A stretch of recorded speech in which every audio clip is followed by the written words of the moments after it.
안녕하십니까, 이성일입니다. 2월 21일 뉴스와 경제 시작하겠습니다. 내란 혐의 진상규명을 위한 국회 국정조사 청문회에서 곽종근 전 특전사령관이 국회의원을 끄집어내라는 대통령의 지시를 받았다며 이를 전달했다고 특전사 예하부대 지휘관들이 증언했습니다. 고재민 기자의 보도입니다. 국회 비상계엄 내란 혐의 진상규명 국정조사 특별위원회 4차 청문회에서 김영권 방첩사령부 부대장은 계엄 당시 곽종근 특전사령관이 긴장하며 받는 전화가 있어 간부에게 묻자 코드 1이라 했다고 증언했습니다. 곽 전 사령관이 예 들어가겠습니다라고 답했고 특전사가 국회에 나가 있던 상황이라 국회에 들어가라는 것으로 이해했다고도 덧붙였습니다. 이상현 특전사 제1공수여단장도 곽종근 사령관으로부터 보안폰으로 문을 부셔서라도 국회의원을 끄집어내라는 대통령의 지시를 전달받았다고 밝혔습니다. 화상회의를 했는데 대통령님께서 문을 부셔서라도 국회의원을 끄집어내라고 말씀하셨어. 전기라도 필요하면 끊어라. 이렇게 지시를 받았습니다. 군인은 중요한 지시를 받으면 기계적으로 복명복창하는데 대통령이 지시를 하셨다는 말씀이시냐고 복명복창했다고 설명했습니다. 지시를 차에서 받았기 때문에 동승자들이 이 상황을 들었다고 밝혔고 실제 동승했던 참모도 대통령님 지시라는 게 임팩트가 있어 기억한다고 답했습니다. 이진우 전 수도방위 사령관이 병력 투입을 위해 여러 차례 국회 기란회를 요청했다는 증언도 나왔습니다. 양재은 국방부 국회협력단장은 계엄 선포 직후 김용현 전 국방장관이 수방사령관과 통화를 지시했고 이후 소방사령관이 8차례 전화해 국회 안내를 요청했지만 거절했다고 말했습니다. MBC 뉴스 고재민입니다. 윤석열 대통령 측이 공수처가 윤 대통령 사건 관련 압수수색과 통신영장을 서울중앙지법에 청구했다가 기각당하자 서부지법에 체포영장을 청구했다는 의혹을 제기했습니다. 윤갑근 변호사 등 윤 대통령 대리인단은 오늘 오후 긴급 기자회견을 열고 수사기록 7만 쪽을 뒤져 공수처가 서울중앙지법에 대통령과 관계자들에 대한 압수수색 영장, 통신 영장을 청구했다가 기각당한 사실을 확인했다며 기각영장 4건 중 2건은 윤 대통령 본인 대상이라고 주장했습니다. 공수처는 윤 대통령 사건 관련 체포영장 외 압수수색 영장이나 통신 영장 등을 중앙지법에 청구한 적이 없느냐는 국민의힘 주진우 의원 서면 질의에 그런 사실이 없다고 회신한 바 있습니다. 윤석열 대통령이 자신에 대한 체포영장 집행 방해를 김성훈 대통령 경호처 차장에게 직접 지시한 정황을 경찰이 확보했습니다. 경찰 비상계엄 특별수사단은 지난달 1차 체포영장 집행을 전후해 윤 대통령이 메신저 앱 시그널 등을 통해 체포 시도가 이루어질 경우 경호처가 적극 나서서 막아라는 취지로 김 차장에게 지시한 것으로 보고 윤 대통령을 특수공무집행 방해 혐의로 입건했습니다.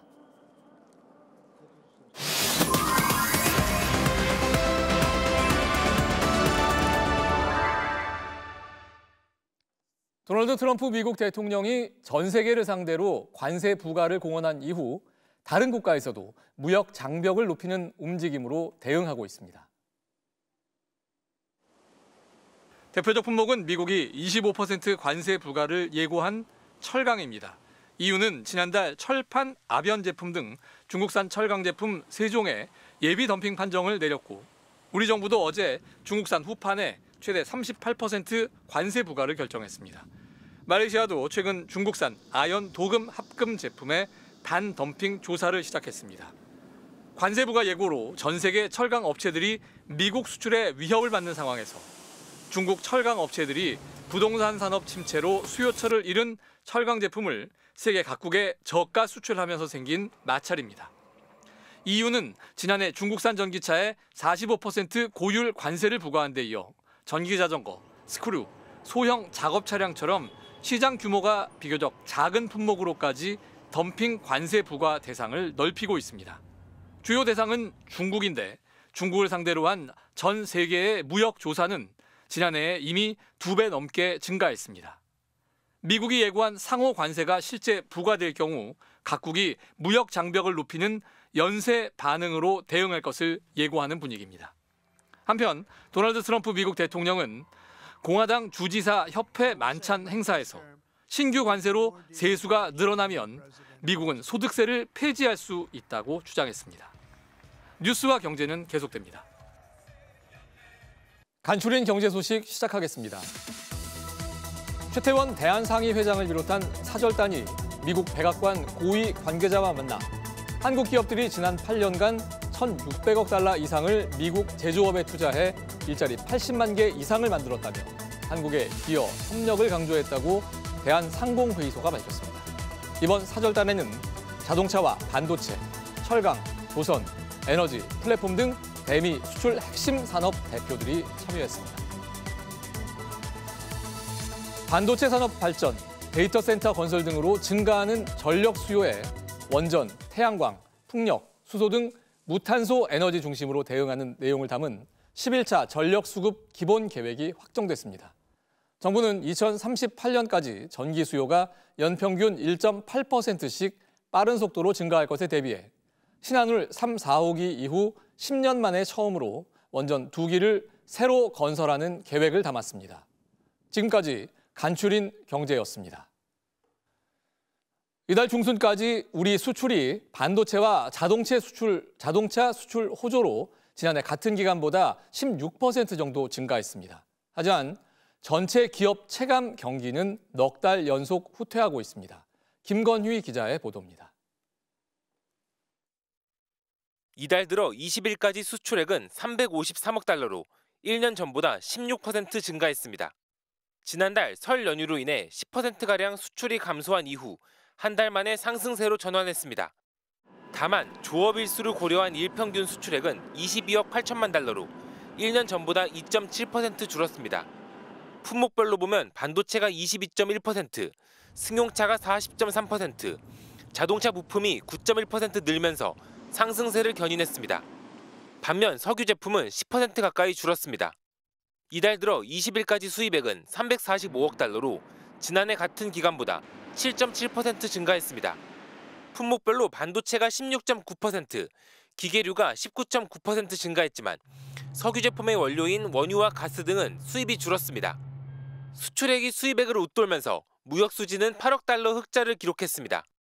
반도체, 자동차를 중심으로 제조와 수출 호조가 이어지는 가운데 전체 기업들의 체감 경기는 계속 나빠지고 있습니다.